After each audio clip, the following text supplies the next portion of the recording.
Live Uttar Pradesh Uttarakhand में आप सभी का स्वागत है। मैं हूं आपके साथ मानसी और मेरे साथ मौजूद है मेरे सहयोगी अविनाशी। दोस्तों, जैसे कि आप सभी जानते हैं कि इस वक्त यूपी की सियासत गरमाई हुई है। संभल हिंसा को लेकर लगातार सियासत गरमाई हुई, लगातार विपक्ष हमलावर है और आज लोकसभा की कार्रवाई में विपक्ष ने इस मुद्दे को जमकर उठाया और सत्ता पक्ष से सवाल किया। तो क्या कुछ हुआ आज संसद की कार्रवाई में, एक बार पहले हम आपको सुनवा देते हैं। धन्यवाद देता हूं आपका कि आपने बहुत महत्वपूर्ण घटना पे मुझे बोलने का अवसर दिया है। संभल जो इसलिए जाना जाता था कि भाईचारे के साथ वहाँ रहते हैं लोग, वहाँ अभी से नहीं सदियों पुराना भाईचारा हजारों साल से इसी तरह रहते आए हैं। लेकिन अचानक ये जो घटना हुई है, ये सोची समझी रणनीति के तहत वेल प्लान्ड हुआ है और वहाँ के भाईचारे को गोली मारने का काम हुआ है। जो घटना हुई है वो सोची समझी साजिश है। वहाँ जो खुदाई की बात लगातार अध्यक्ष महोदय देश में कोने कोने पर भारतीय जनता पार्टी और उनके सहयोगी और समर्थक शुभचिंतक बार बार खुदाई की जो बात कर रहे हैं अध्यक्ष महोदय, ये खुदाई जो है हमारे देश का सौहार्द, हमारे देश का भाईचारा, हमारे देश का गंगा। तो ये थे अखिलेश यादव। उन्होंने बोला कि ये जो खुदाई का ट्रेंड चल रहा है, इस खुदाई की वजह से जो वहां का माहौल है, वहां का जो सौहार्द है, उसे खराब किया जा रहा है। अखिलेश यादव ने इस मुद्दे को जमकर लोकसभा में उठाया। क्या कहना चाहेंगे अविनाश जी? आज फाइनली संसद में बोलने का मौका मिला, क्योंकि लगातार देखा जा रहा था कि संसद की जो कार्रवाई है वो स्थगित हो रही थी। वो बार बार इस मुद्दे को उठाने की बात कहते थे, लेकिन वो कार्रवाई स्थगित हो जाती थी, जिस कारण ये बात नहीं हो पाती थी। लेकिन आज विपक्ष ने इस मुद्दे को उठाया और सवाल किए। हाँ, वैसे तो कोशिश सरकार से हो रही थी कि इस मुद्दे पर पूरी चर्चा कराई जाए, लेकिन चर्चा तो नहीं हुई। लेकिन विपक्ष को कम से कम अपनी बात रखने का संसद में आज मौका जरूर मिला। तो उस पर अखिलेश यादव ने अपनी बात रखी और बताया कि भाई हुआ क्या है। वहाँ पर जो सर्वे के आदेश दिए गए, पहली बात तो सर्वे के आदेश पर तो शुरुआत से ही सवाल उठ रहे हैं और उसके बाद लोगों को समझाया नहीं गया, बताया नहीं गया। मान के चलिएगा, आप जैसे ही सर्वे का आदेश आता है और 1-1.5 घंटे के अंदर ही सर्वे शुरू हो जाता है। जब आपको पता है कि स्थितियां आउट ऑफ कंट्रोल हो सकती हैं, तो उसकी आपको पूरी व्यवस्था करके चलनी चाहिए। ऐसे मामले में बहुत तेज़ी से अफवाहें उड़ती हैं। अब जब आपने वहां पहुंचकर पानी का टैंकर खाली कराया, अब प्रशासन का कहना है कि हम वहाँ खुदाई नहीं कर रहे थे, पानी की टैंकर के साथ में मिट्टी भी बहकर बाहर निकल रही थी, तो लोगों ने इस चीज़ को समझा कि भाई अंदर वहाँ खुदाई चल रही है। तो अब इस चीज़ को लेकर लोगों के बीच में इस चीज़ को क्लियर करने की जिम्मेदारी किसकी थी? भाई जो लोग सर्वे करने के लिए आए थे, प्रशासन के लोग थे, पुलिस के लोग थे, ये जिम्मेदारी उनकी थी। लेकिन वहां पर अपनी जिम्मेदारी को किसी ने नहीं निभाया। एक तरीके से जैसे जितना जल्दी सर्वे हो जाए और उसकी रिपोर्ट कोर्ट को सौंप दी जाए, सिर्फ इसी की तैयारी चल रही थी। यदि नहीं तो कोर्ट ने 1 हफ्ते का टाइम दिया था, इनमें 1 हफ्ते नहीं बल्कि 10 दिन का। 19 तारीख को इस मामले में सर्वे के आदेश आए हैं और कोर्ट ने कहा था कि 30 तारीख को आप अपनी रिपोर्ट, आप इसकी सर्वे की रिपोर्ट आप दीजिएगा। और लेकिन जो जल्दबाजी थी कि तुरंत आप वहाँ पहुँच गए और सर्वे शुरू हो गया, उसके बाद लोगों को इस बारे में कोई आप ब्रीफ भी नहीं कर रहे हैं। इवन मस्जिद कमेटी के जो इमाम थे, जो सदर थे मस्जिद के, उनको भी आपने वहाँ पहुँच बिल्कुल अंतिम समय पर सूचना दी। वो खुद बोल रहे थे कि भाई हमको पहले आप बता देते तो हम उसकी व्यवस्थाएं कर लेते। लेकिन आप बुरी तरीके से वन साइडेड कार्रवाई जब यदि आप करेंगे तो इस तरह की घटनाएं हो सकती हैं। तो उसी को लेकर आज अखिलेश यादव ने सदन में ही मुद्दा उठाया कि आप हर जगह कहाँ खुदाई करेंगे, कि भाई जहां भी आप खुदाई करेंगे तो जाहिर सी बात है फिर विवाद पैदा होगा। सरकार क्या विवाद नहीं उखाड़ना चाहती है? और यदि यही है तो फिर भाई इस तरीके से तो ना तो लोकतंत्र चल पाएगा ना देश चल पाएगा। तो ये बात आज अखिलेश यादव ने संसद में बोली, जिसको वो बहुत दिनों से संसद के बाहर बोल रहे थे। तो बाकी का अभी इस पर देखने प्रशासन की तरफ से या उनकी तरफ से क्या जवाब आएगा। जी बिल्कुल, लोकसभा में फाइनली आज जो है विपक्ष को मौका मिला। हालांकि इस पर चर्चा नहीं की गई, लेकिन विपक्ष को जो अपनी बात रखनी थी वो बात रख पा रहा। आपको बता दें कि आज राज्यसभा में भी इस मुद्दे पर चर्चा की गई और इस मुद्दे पर भी समाजवादी पार्टी के नेताओं ने भी इस मुद्दे पर चर्चा की। आपको बता दें कि रामगोपाल यादव जो समाजवादी पार्टी से सांसद हैं, उन्होंने भी इस मुद्दे पर राज्यसभा में बात की और ये मुद्दा उठाया। तो हम आप चाहेंगे कि आपको एक बार सुना देते हैं कि राज्यसभा की कार्रवाई के दौरान उन्होंने इस पर चर्चा की, तो क्या कुछ कहा रामगोपाल यादव ने। को एक वकील साहब ने मुंसिफ मजिस्ट्रेट के यहाँ संभल में एक एप्लीकेशन दी।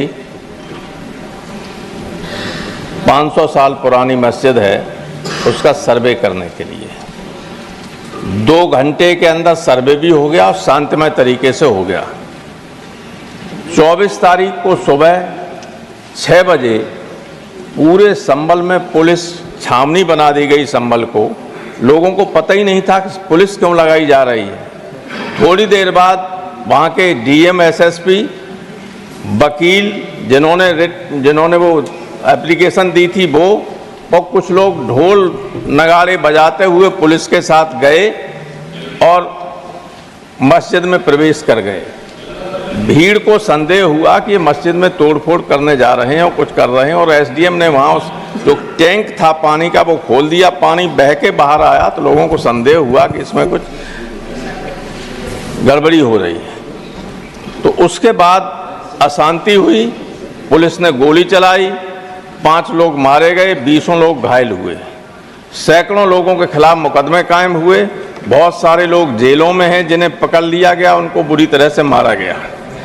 मेरा और लोगों का ये मानना है कि इससे पहले उत्तर प्रदेश में जो चुनाव हुए थे उसमें वो बगल के जिलों में पुलिस ने किसी को वोट डालने नहीं दिया गया और जबरदस्ती चुनाव कब्जा कर लिया था। और उससे ध्यान बटाने के लिए रामगोपाल जी, आपसे आशा करता हूं संयम योजनाबद्ध तरीके से सब ये हुआ।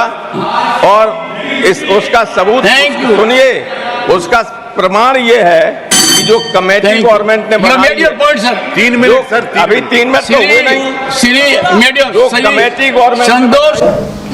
तो ये थे रामगोपाल यादव जिन्होंने इस मुद्दे को उठाया। संभल मामले पर इन्होंने भी राज्यसभा में चर्चा करने की बात की।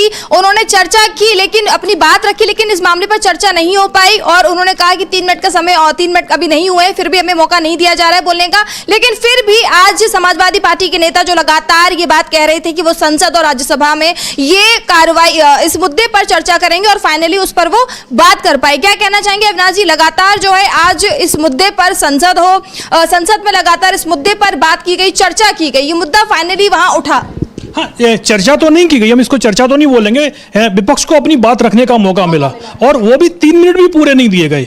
जैसे ही रामगोपाल यादव जो राष्ट्रीय महासचिव है, पार्टी के वरिष्ठ नेता हैं, जैसे ही उन्होंने ये बताया कि भाई संभल में हिंसा हुई क्यों, आखिर सरकार को इस तरीके का प्लान क्यों करना पड़ गया, क्योंकि मामला जो मुख्य मुद्दा जो था वो चुनाव से जुड़ा हुआ था। चुनाव में जो हिंसा हुई और चुनाव को लेकर जिस तरीके के वीडियो वायरल होना शुरू हुए, उसको लेकर सरकार बुरी तरीके से फंसती हुई दिखाई दी थी।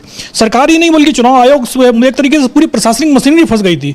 तो उससे निकलने के लिए संभल में एक घटना कराई गई। इसको तो यही बोला जा सकता है कि भाई चुनाव का जो उसमें जो हिंसा हुई है उससे बचने के लिए आपने दूसरी जगह हिंसा करा दी। लेकिन इतना बड़ा मामला वो हो जाएगा, सरकार ने संभवतः इसको नहीं सोचा था। लेकिन सरकार का एक प्लान तो कामयाब हुआ कि चुनावी हिंसा पर इस बार कोई चर्चा नहीं हो रही है। आज जब रामगोपाल यादव ने जब इस मुद्दे को, संभल के मुद्दे को उठाते हुए जब चुनाव के बाद बात कही कि चुनाव में किस तरीके से हिंसा कराएगी, लोगों को वोट नहीं डालने दिया गया, तो हमने देखा कि जो राज्यसभा में सभापति थे उन्होंने तुरंत ही उनसे उनका एक तरीके से माइक बंद करा दिया, उनसे कह दिया कि भैया आपका टाइम ओवर हो गया है। जबकि उनका, रामगोपाल यादव का कहना था कि कम से कम हमको 3 मिनट का जो हमें समय दिया गया है, कम से कम हमको पूरा टाइम तो बोलने दिया जाए। लेकिन तब तक सभापति ने दूसरे जो सदस्य उनका नाम ले लिया और रामगोपाल यादव फिर उसके बाद बोलती रहे, उनकी आवाज़ ही नहीं सुनाई दी कि वो क्या बोल रहे हैं। जाहिर सी बात है, एक तरीके से जो घटना हुई है, चाहे संभल की हुई हो चाहे कुंदरकी के जो उपचुनाव हुआ उसमें हुआ है, उसमें एक तरीके से पूरी तरीके से उसको दबाने की कोशिश ऊपर से लेकर नीचे तक हर तरीके से की जा रही है।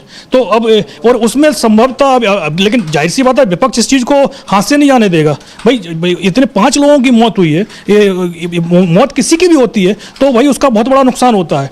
तो 5 लोगों की मौत पर आप वहाँ ना तो संभल में किसी को जाने दे रहे हैं, ना जो सच्चाई है उसको बाहर आने दे रहे हैं। आप एक तरीके से जो प्रशासन की कार्रवाई भी है वो भी एक तरफा ही कार्रवाई चल रही है। प्रशासन की किसी अधिकारी के खिलाफ कार्रवाई नहीं हुई अभी तक। इसको लेकर मामला कोर्ट तक चला गया है। कोर्ट में भी इलाहाबाद हाई कोर्ट में 2 याचिकाएं दायर हुई हैं इसी मामले को लेकर।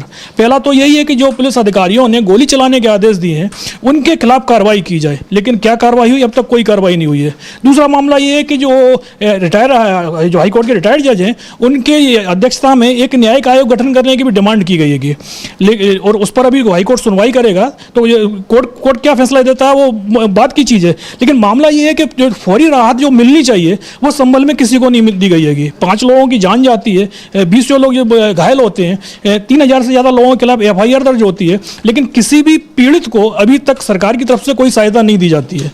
तो जाहिर सी बात है, सरकार के हर कदम पर सवाल उठ रहे हैं, और ये सरकार सवालों में क्यों है? जाहिर सी बात है कि सरकार जो बीजेपी है वो एक तरीके से चुनाव देख के चलती है। उन्हें लगता है कि भाई ये समुदाय उनको वोट नहीं देता है, और इसको यदि ज़्यादा इस पर प्रेशर डालेंगे तो आपका जो दूसरा बहुसंख्यक मतदाता है वो आपको एकजुट करने में आप मदद मिलती है।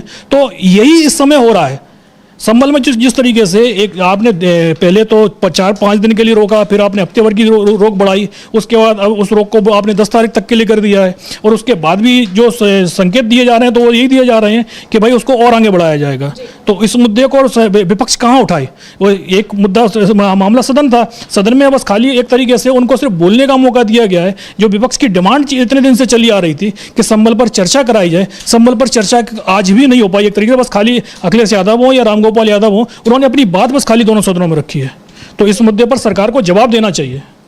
तो आज मतलब कह सकते हैं कि राज्यसभा में और लोकसभा में जो है इस मुद्दे पर उनको बोलने का मौका मिला है विपक्ष को। और इसी के साथ जब अखिलेश यादव बाहर आए संसद के बाहर, तो उन्होंने एक बड़ा बयान दिया है। उन्होंने बोला कि लखनऊ वाले दिल्ली वाले का रास्ता अपना रहे हैं, इस तरीके का उन्होंने बयान दिया। तो पहले उन्होंने क्या कुछ बयान दिया उस पर चर्चा करेंगे, और आपको पहले सुनवा देते हैं कि आखिर अखिलेश यादव ने यह बयान दिया क्यों है और क्या बयान दिया है। एक बार आप सुन लीजिए।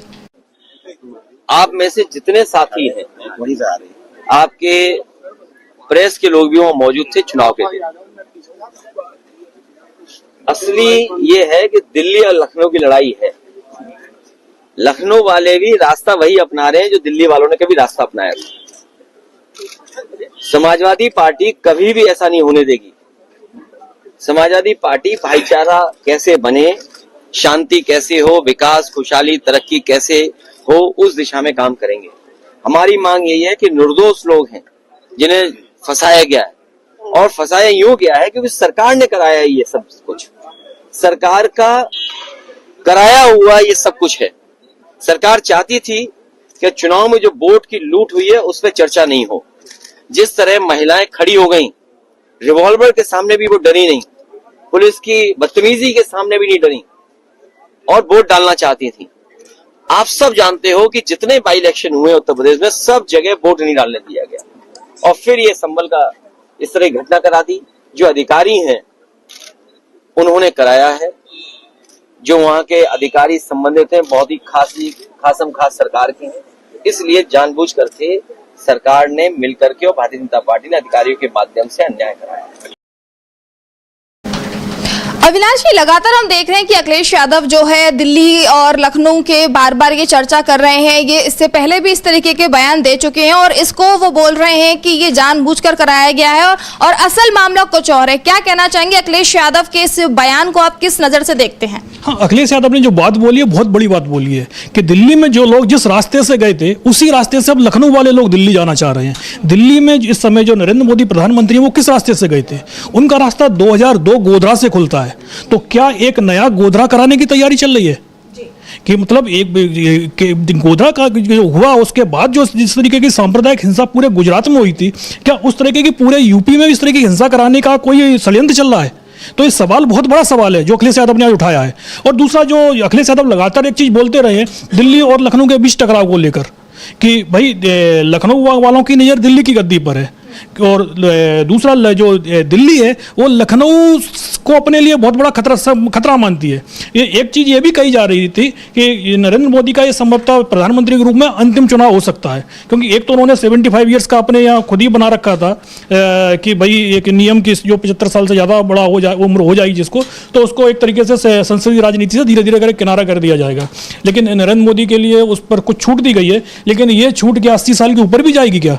तो जाहिर सी बात है, ये कहा जा रहा है कि जो अगला जो चुनाव आना है उसको संभवतः जो संघ है, जो बीजेपी का मुख्य एक तरीके से संघ संरक्षक माना जाता है, उसकी तरफ से सीधा सीधा संकेत यही है कि अगला चुनाव हम नरेंद्र मोदी के नाम पर लड़ने के लिए नहीं जा रहे हैं। तो जाहिर सी बात है, अपनी सत्ता बचाने की कोशिश भी चल रही है, दिल्ली की तरफ से सत्ता बचाने की कोशिश इसलिए वो चल रही है कि जो सेकंड लाइन है उसको पूरी तरीके से खत्म करके रखा जा रहा है, ताकि कोई चुनौती न बन पाए। और आज की तारीख में बीजेपी में यदि नरेंद्र मोदी के लिए सबसे बड़ी चुनौती कोई है तो फिर वो जाहिर सी बात है सीधा सीधा वो योगी आदित्यनाथ ही दिखाई देते हैं। तो एक लड़ाई ये भी चल रही है, योगी आदित्यनाथ अपने आप को सबसे बड़ा हिंदूवादी चेहरा घोषित करना चाहते हैं, और दूसरा आप उनके प्रचार के स्टाइल भी देख लीजिए, जिस तरीके से उन्होंने नारे दिए थे।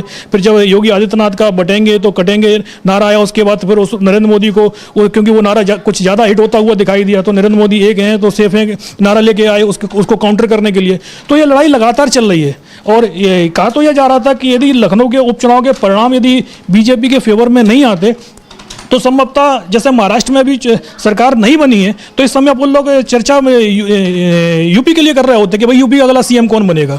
तो योगी आदित्यनाथ को अपनी कुर्सी बचाने के लिए किसी भी तरीके से उन्होंने जो 9 सीटों पर उपचुनाव हुआ उसमें से 7 सीटें जीत उनको पार्टी को जीत कर दी हैं। तो इससे ये कहा जा रहा है कि अभी कुछ दिनों के लिए उनकी कुर्सी जरूर बच गई है, लेकिन ये कुर्सी कब तक बची रहेगी इस पर अभी तक लगातार सवाल उठ रहे हैं। और उसका एक रास्ता जो निकाला गया है वो संभल के थ्रू निकाला गया है, क्योंकि यदि इस तरीके के माहौल बना रहेगा तो ये मान के चलिएगा कि जो केंद्र है वो यूपी की सत्ता को बिल्कुल टच नहीं करेगा। तो इसी लड़ाई के चक्कर में कहीं क्या जो अखिलेश यादव ने बोला है कि लखनऊ वाले जो गुजरात के थ्रू जो रास्ता गया है कहीं उस चीज़ को अपनाने की कोशिश तो नहीं कर रहे हैं। और यदि और उन्होंने साफ भी कह दिया कि यदि इस तरीके की कोई कोशिश यदि हो रही है तो समाजवादी पार्टी इस कोशिश को कभी भी सफल नहीं होने देगी। तो बाकी का अभी आगे देखना कि यदि इस तरीके की कोई घटना हो रही है तो मान के चलिएगा कि आगे भी और भी संभल आपको देखने के लिए मिल सकते हैं। तो ये अखिलेश यादव के बयान से जो कह सकते हैं कि वो किस और इशारा कर रहे हैं, काफी बड़ा बयान उन्होंने दिया है और इशारों में बहुत बड़ी बात कह दी अखिलेश यादव ने। बहरहाल तो कुछ दिनों में साफ भी हो जाएगी तस्वीर कि आखिर अखिलेश यादव जो कह रहे हैं वो हकीकत में होने वाला है या नहीं। इस बीच आपको बता दें कि जब कल आपने देखा ही होगा कि कांग्रेस का डेलीगेशन जो है जब संभल में जाना चाह रहा था तो उन्हें वहां रोका गया था, लगातार नारेबाजी की गई थी, लखनऊ में धरने पर बैठ गए थे कई कार्यकर्ता कांग्रेस के। और इस बीच बड़ी खबर यह भी आ रही है कि जब उन्हें रोका गया था और इस बीच जो है आज सुबह कांग्रेस के कुछ नेताओं ने उन पीड़ितों से जो संभल में जाकर उन पीड़ितों से मुलाकात, उन पीड़ितों से प्रियंका गांधी की बात कराई है फोन पर। तो अपने आप में ये बड़ी बात है, जब कांग्रेस की डेलीगेशन को जाने से रोका गया तो इस बीच सुबह करीब बताया जा रहा है कि कांग्रेस के कुछ नेताओं ने कांग्रेस सांसद प्रियंका गांधी से फोन पर बात कराई और उन पीड़ितों ने अपनी जो परेशानियां हैं वो प्रियंका गांधी के साथ में बात की है और उनको बताया कि क्या क्या परेशानी हुई थी और क्या किस वजह से वहां पर ये चीजें की गई थी। हालांकि साफ नहीं हो पाया है, सूत्रों के मुताबिक हम आपको एक खबर बता रहे हैं। अविनाश जी क्या कहना चाहेंगे? कल जो है काफी ज्यादा यूपी की सियासत गरमाई रही, लगातार जो है कांग्रेस का डेलीगेशन जाना चाह रहा था वहां पर बट उन्हें रोका गया और इस बीच ये भी बड़ी खबर सामने आई है कि सुबह फिर भी कांग्रेस के कुछ नेताओं ने कोशिश कर उन पीड़ितों से बात कराई कांग्रेस सांसद प्रियंका गांधी से। हाँ, प्रियंका गांधी से फोन पर बात हुई है क्योंकि राहुल गांधी लगातार संभल जाने का प्रयास कर रहे हैं। वो लगातार प्रशासन से अनुमति मांग रहे हैं कि वो उन्हें पीड़ितों से जाकर मुलाकात करनी है। वो वहाँ ऐसा कोई बयान नहीं देंगे जो जिसमें कि राजनीति की भी झलक हो, वो सिर्फ पीड़ितों से वहाँ जाकर मुलाकात करना चाह रहे हैं। लेकिन सरकार फिर भी डरी हुई है कि उनका डर यही है कि यदि राहुल गांधी वहाँ जाएंगे तो राहुल गांधी के सामने संभल की पूरी सच्चाई आ जाएगी और फिर वो मुद्दा जाहिर सी बात है इस समय संसद भी चल रही है तो संसद में भी उठेगा। तो इसीलिए ना तो वो कांग्रेस के किसी प्रतिनिधिमंडल को जाने दे रहे हैं ना विपक्ष के किसी नेता को वहाँ जाने दे रहे हैं और कोशिश तो यही हो रही है कि भाई जो पीड़ित लोग हैं उनकी बातचीत भी ना हो पाए। लेकिन कांग्रेस का एक प्रतिनिधिमंडल जो पीड़ित लोग हैं जिनके परिवार में लोगों की जान गई है, कई लोग घायल हुए हैं, तो उन लोगों के पास पहुंचे हैं और प्रियंका गांधी से उनकी बात कराई है फोन पर। तो जो जाहिर सी बात है जो उन्होंने अपना पूरा दर्द बताया है कि किस तरीके से प्रशासन एक तो नुकसान हमारा हुआ उस हिंसा में, और उसके बाद प्रशासन की कार्रवाई भी हमारे ऊपर ही चल रही है। जो लोग आरोपी होना चाहिए एक तरीके से, प्रशासन उनके पीछे बिल्कुल खड़ा हुआ है उनको बचाने के लिए, और जो लोग पीड़ित हैं उन्हीं पर ही कार्रवाई हो रही है। जिसके परिवार में कोई शख्स घायल हो गया है, पता चलता है उसके परिवार के बाकी जो लोग हैं उनको पुलिस ने पकड़ लिया है। यदि किसी को पुलिस ने गलत तरीके से भी पकड़ लिया और उसके समर्थन में यदि कोई लोग जाते हैं कि भाई ये शख्स जो था उस दिन संभल में ही नहीं था, तो पता चलता है कि जो शख्स उनकी पैरवी करने के लिए गया उसको भी आपने हिरासत में ले लिया और बता दिया कि भाई 3000 लोग जो अज्ञात लोगों के नाम से FIR है उसमें एक नाम आपका भी शामिल हो गया है। तो पूरे संभल में इस समय डर का माहौल बना हुआ है, और कोई भी संभल के अंदर की कोई भी बात जो है वो बाहर तक नहीं आ पा रही है, क्योंकि जो बाहर से कोई भी आपने बाहरी लोगों का प्रवेश पूरी तरीके से बंद कर दिया है, जैसे एक तरीके से कोई संभल इस देश में ही नहीं हो। और इसीलिए वहाँ के जो लोकल लीडर्स हैं, कुछ जो कांग्रेस के नेता हैं, उन लोगों ने प्रियंका गांधी से बात कराई है, और संभवतः इस मुद्दे को अब कांग्रेस भी जल्दी संसद में उठा सकती है कि तो यानी कि कांग्रेस भी अब इस मुद्दे पर हावी हो सकती है और सरकार से सवाल पूछ सकती है।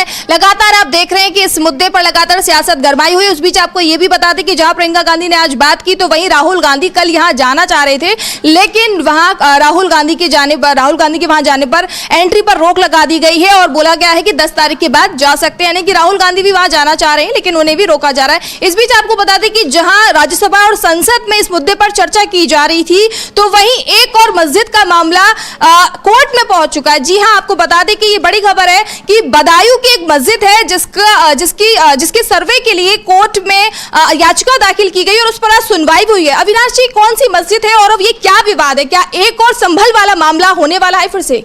हाँ, कोशिश तो ये चल रही है कि बदायूं में शमसुद्दीन जामा मस्जिद है और उसका मामला कोर्ट में पहुंच गया है। फास्ट ट्रैक कोर्ट में उसकी सुनवाई चल रही है। आज भी उस पर सुनवाई हुई थी। हिंदू पक्ष की तरफ से, हिंदू महासभा की तरफ से दलीलें पूरी हो गई हैं, लेकिन जो मस्जिद कमेटी है उसकी तरफ से दलीलें दी जा रही हैं, तो आज उसकी दलीलें पूरी नहीं हो पाई थी। तो इस चक्कर में उसकी जो अगली डेट है, अगली सुनवाई जो है वो 10 तारीख को जो मुस्लिम पक्ष है अपनी जो बची दलीलें हैं वो 10 तारीख को देगा। उसके बाद कोर्ट इस पर फैसला देगा कि भाई ये जो केस है, ये केस लिस्ट किया जाए, इस पर सुनवाई आगे की जाए कि नहीं की जाए। तो अब लेकिन जिस तरीके से आज की तारीख में सर्वे और वगैरह के आदेश आ रहे हैं, उससे तो जो डर लग रहा है वो यही लग रहा है कि संभवतः इस केस पर भी कहीं सुनवाई शुरू ना हो जाए। वैसे तो सुप्रीम कोर्ट में भी केस गया हुआ है कि भाई जो वर्शिप एक्ट जब लागू है तो भाई इस तरीके के केस क्यों सुने जा रहे हैं। और इस मामले में भी जो कोर्ट का जो SIT की जो गठित की है कोर्ट ने, फास्ट ट्रैक कोर्ट में भी इस चीज़ पर चर्चा हो रही है कि भाई इस केस वर्शिप एक्ट के होते हुए इस केस की सुनवाई हो सकती है कि नहीं हो सकती है। तो ये बदायूं के मामले पर संभवतः 10 तारीख को कोई फैसला आ सकता है। और लेकिन सबसे बड़ा बात ये चल रही है कि एक तरफ जो हिंदू पक्ष का कहना है कि ये मस्जिद जो है 800 साल पहले मंदिर था, दूसरी तरफ मुस्लिम पक्ष का कहना है कि भाई वहाँ पर ना तो कोई मंदिर के निशान है उस मस्जिद के अंदर, ना ही कोई इस तरीके की मूर्ति वगैरह वहाँ मिली हुई है। फिर तो जो मस्जिद बनी हुई है वो मंदिर की ज़मीन पर तो है ही नहीं है। फिर इसको ज़बरदस्ती क्यों इस विवाद में घसीटा जा रहा है? मुस्लिम पक्ष का यह भी कहना है कि जो बादशाह शमसुद्दीन थे, गुलाम वंश का शासन देश में चल रहा था, उस समय ये 1223 में बदायूं आए थे, तो उन्होंने इबादत के लिए वहाँ मस्जिद बनवाई थी, तो इसीलिए उसका नाम शमसुद्दीन जामा मस्जिद पड़ा है। और 800 साल से ज़्यादा का वक्त हो चुका है, और उसके बाद अचानक ही इसको एकदम विवाद में ले आना, तो जाहिर सी बात है कि ये खाली संभल या बदायूं वाला मामला नहीं है, और भी कई मामले जल्दी खुल सकते हैं। और जो अखिलेश यादव ने बोला है कि भाई जो गुजरात के थ्रू जो हुआ है उस तरीके से इस तरीके UP में भी हो सकता है, तो एक के बाद दूसरा, दूसरे बाद तीसरा, यदि इस तरीके के मामले आते चले जाएंगे। तो धांधली हुई है, उस पर ध्यान नहीं जाए, लीपापोती करने की कोशिश की जा रही है। विपक्ष जो आरोप लगा रहा है वो कहीं ना कहीं अब मजबूत, उसके जो आरोप हैं वो साबित होते दिख रहे हैं। हाँ, जो चुनाव में हुआ वो तो सबके सामने था, उसमें कुछ बताने की जरूरत ही नहीं है। वो एक तरीके से चुनाव की काउंटिंग के दौरान भी दिखाई दिया कि भाई ये एक क्षेत्र में, जिस क्षेत्र में मुस्लिम आबादी ज़्यादा है तो पता चलता है कि वहाँ वोट ही नहीं डला है, और जिस क्षेत्र में आबादी मुस्लिमों की कम है और हिंदू आबादी ज़्यादा है तो वहाँ देख रहे हैं तो लाइन लगा के वोट डल रहा है। एक तरफ तो पत्थर चल रहे हैं, वोट डालने के लिए लोग लड़ रहे हैं, उसके बाद भी वोट नहीं डल रहा है। हाँ, और दूसरी तरफ तो बिल्कुल शांतिपूर्ण तरीके से काम चल रहा है। एक ही जगह क्षेत्र में कुछ ही दूरी पर आपको दो अलग अलग स्थितियां दिखाई दे रही थी वोटिंग वाले दिन, तो उसके सवाल तो लगातार उठ ही रहे हैं और उसके जवाब प्रशासन भी नहीं दे पा रहा है। लेकिन अब जाहिर सी बात है, जब उससे एक बड़ा मामला खड़ा हो गया है, या मान के चलिए कि सरकार की तरफ से एक नया मामला खड़ा किया गया है, तो उस पर तो अब चर्चा हो ही नहीं पा रही है। आज रामगोपाल यादव ने भी जब राज्यसभा में इस मुद्दे को उठाने की कोशिश की तो सभापति ने साफ मना कर दिया कि नहीं, अब आपका टाइम हो गया और यह मुद्दा यहाँ नहीं उठेगा। तो ये भाई ये मुद्दा कहाँ उठाया जाए? चुनाव आयोग सुनता नहीं है। प्रशासन के खिलाफ आप जाएंगे कहाँ शिकायत करने के लिए? प्रशासन तो जाहिर सी बात है वो सीधा सीधा खारिज ही कर देगा कि नहीं भाई, लोग वोट डालने के लिए नहीं आए थे। भाई एक क्षेत्र में वोट डालने के लिए लोग नहीं आ रहे हैं, और जबकि वो वोटिंग का बहिष्कार भी नहीं कर रहे हैं, या तो बहिष्कार की कोई अपील हो। वहाँ तो आप देख रहे थे कि लोगों को लड़ रहे थे वोट डालने जाने के लिए, लेकिन वहाँ देखा जा रहा था कि बैरिकेड्स ही लगा दिए गए हैं। तो जाहिर सी बात है ये भाई मुद्दे कहाँ उठाए जाएं? तो उसी को लेकर ये सब चुनाव का मामला है, चाहे संभल का मामला है, एक दूसरे से कनेक्टेड दिखाई दे रहे हैं, और उसी से जुड़ा हुआ है, बंधाई हुआ मामला आ रहा है। तो पूरी कोशिश ये अगले चुनाव की ऐसा लग रहा है कि अगले चुनाव की तैयारी चल रही है। पूरी जो बहुसंख्यक वोट है उसका ध्रुवीकरण कराया जाए, क्योंकि विकास के नाम पर तो एक तरीके से देखा जाए तो सरकार ने चुनाव लड़ना बंद ही कर दिया है, और जो मुद्दा उनका मुख्य मुद्दा जो है वो धार्मिक ध्रुवीकरण का ही बचा है। और चुनाव के समय पर भी जो जिस तरीके के नारे आते हैंगे, जो योगी आदित्यनाथ ने महाराष्ट्र के लिए नारा दिया, तो जाहिर सी बात है वो उस नारे पर चुनाव उत्तर प्रदेश में लड़ने की अभी से ही तैयारी कर चुके हैं। 2027 में चुनाव है, अभी तो 2 साल बचे हुए हैं करीब लगभग, लेकिन उसकी तैयारियां जिस हिसाब से बदायूं, संभल और मथुरा और या वाराणसी को लेकर चलें, तो उसकी तैयारियां तो लगभग एक तरीके से मान के चलिए शुरू हो चुकी है। वो लोकसभा का कह सकते हैं कि झटका है, इसको लेकर 2 साल पहले से तैयारियां की जा रही हैं। नहीं, लोकसभा चुनाव के बारे में तो चाहे अखिलेश यादव हो चाहे सभी लोग आप देखेंगे कि लोकसभा चुनाव में योगी आदित्यनाथ को बीजेपी हाईकमान ने एक तरीके से बिल्कुल साइड कर दिया था। ना तो टिकट वितरण उनकी चली थी, ना चुनाव प्रचार के दौरान उनकी ज्यादा पूछ परख हुई थी। पूरा का पूरा चुनाव एक व्यक्ति के केंद्रित कर दिया गया था। योगी आदित्यनाथ को एक तरीके से देखा जाए तो पूरे यूपी में ही चुनाव प्रचार करने के लिए वो नहीं निकल पाए थे, और उन्होंने जो लिस्ट दी थी अपने उम्मीदवारों की, करीब योगी आदित्यनाथ करीब 20 सांसदों की टिकट बदलवाना चाह रहे थे, और कुछ सीटों पर वो दूसरे लोगों को उम्मीदवार बनवाना चाहते थे। लेकिन बीजेपी हाईकमान ने योगी आदित्यनाथ की जो लिस्ट थी उसको उठा के एक तरीके से डस्टबिन में डाल दिया था, और ना तो चुनाव प्रचार में उनकी पूछ परख हुई, ना चुनाव से संबंधित उनसे कोई राय ली गई।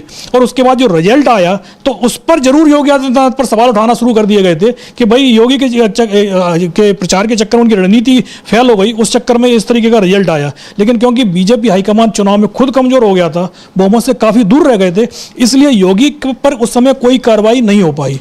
अब जब जो सरकार थोड़ा सा स्टेब्लिश होती हुई दिखाई दे रही है, तो फिर योगी की कुर्सी डोलती हुई दिखाई दे रही है, और उसी को बचाने के लिए ये सब कुछ इस समय यूपी में हम देख रहे हैं। जी बिल्कुल, आप सही कह रहे हैं कि जिस तरीके से यूपी में लगातार आए दिन ऐसी तस्वीरें सामने आती रहती है, फिर हमें उस पर ही चर्चा करनी पड़ती है। हम सरकार के उन योजनाओं पर, उन मुद्दों पर बात नहीं करते हैं कि उन सरकार ने ये विकास करवाई है, जो भी है हमें बात इसी मुद्दे पर करनी पड़ती है कि ये हिंसा हुई या फिर अल्पसंख्यकों पर या हिंदू मुस्लिम, ये चीजें लगातार कुछ दिनों से देखी जा रही हैं कि यूपी में बीजेपी सरकार के द्वारा की जा रही है। हाँ, मुझे मुद्दा होना चाहिए, वो क्या होना चाहिए? वो रोजगार होना चाहिए। रोजगार के लिए आपने परीक्षाएं होनी चाहिए। परीक्षा में आप देखने किस तरह की धांधलियां हो रही हैं भाई, छात्रों को आंदोलन करने के लिए सड़क पर आना पड़ रहा है। जो मुद्दे होने चाहिए आज की तारीख में उन मुद्दों पर चर्चा ही नहीं हो पा रही है, क्योंकि मुद्दा दूसरा आ जाता है। जो आम जीवन से जुड़े हुए मुद्दे हैं उन पर तो बात सरकार भी नहीं कर रही है, और सरकार जनता को करने भी नहीं दे रही है। क्योंकि जब इस तरीके के मुद्दे आते रहेंगे, धार्मिक उन्माद वाले मुद्दे आते रहेंगे, तो फिर लोग अपनी आम जरूरतों को कुछ समय के लिए भूल जाते हैं।